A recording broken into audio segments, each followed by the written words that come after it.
Indonesia, the Philippines, Malaysia. 3 of the most beautiful and unique countries in the world. Welcome back to the Travel Bible. In this video, we will compare 3 of my favourite countries in the world: Indonesia, the Philippines and Malaysia, each as unique and wonderful as the next. We will take a look at their geography, demographics, economy and quality of living. Then, once you've watched the video, we will ask you which one you'd live in, which one you'd visit and which one you'd avoid. So sit back and enjoy. Let's start by looking at their geography. First, let's take a look at the percentage of their land that is covered by forests. Forests have a key role in removing pollutants and cleansing the air and supporting incredible animals. To my surprise, the winner here is Malaysia with 62%, followed by Indonesia with 52% and then the Philippines with 26%. I personally would have thought that Indonesia would have won this. Now let's take a look at the amount of coastline these countries have. Again, the more here, the better.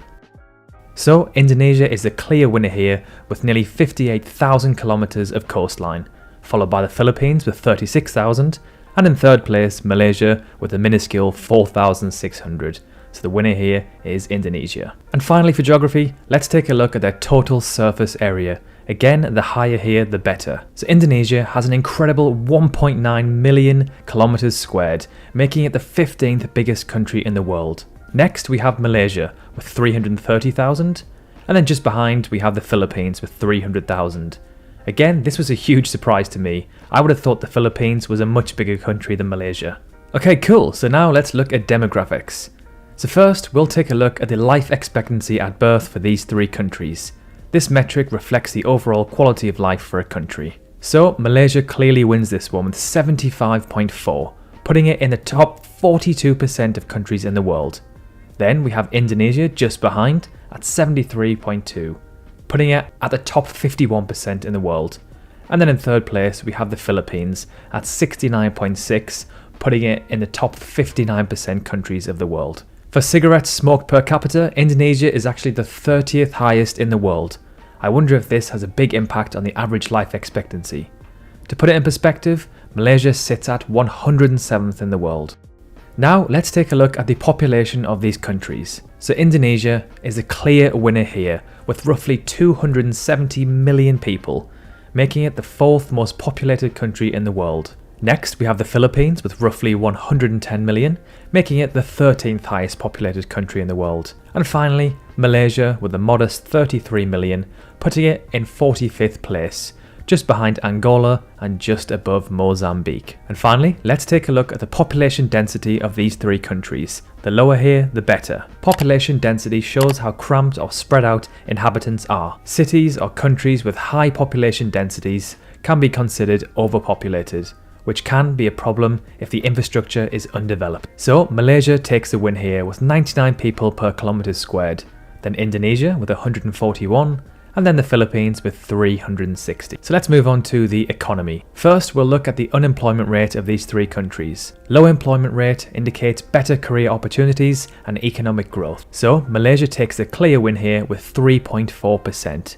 Then Indonesia with 5.4, and then finally the Philippines with 5.7. Now let's look at the GDP.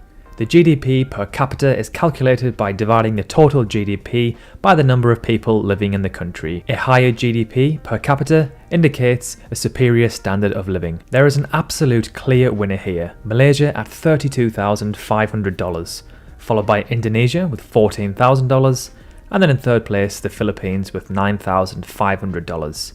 So that's 2 clear wins for Malaysia. And finally for economy, let's take a look at these countries' education expenditures.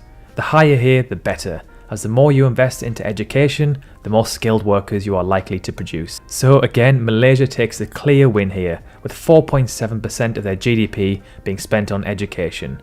Then Indonesia, and then the Philippines, with 3.6 and 2.7% respectively. And finally, let's finish off with the quality of living, one of the most important factors when looking at how great a country is. So let's look at the adult obesity rate. Astonishingly, 15.6% of adults in Malaysia are classed as obese, compared to 6.9% in Indonesia and then 6.4% in the Philippines, giving the Philippines the clear win here. Now, let's look at physicians per 1,000 people. According to the World Health Organization, there should be more than 2.3 health workers per 1,000 people in order to cover the primary healthcare needs. So Malaysia has 1.51, Indonesia 0.38, and the Philippines 1.28. So Malaysia takes the win here.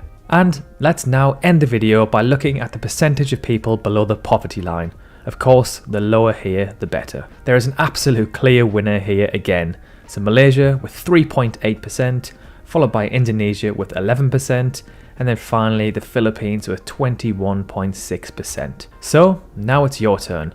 Let us know in the comments below which one you'd live in, which one you'd visit, and which one you'd avoid, and why. We can't wait to read your comments. And while you're there, let us know which cities or countries we should do next. I would personally live in Malaysia because it has the highest quality of living. I've never been to the Philippines, but I've always wanted to go, so I'd visit there, and then I'd have to avoid Indonesia because I've already been there before. If you enjoyed the video or you learned something new, a like and a sub to the channel would be marvellous. Thank you so much for watching, and we'll see you in the next one.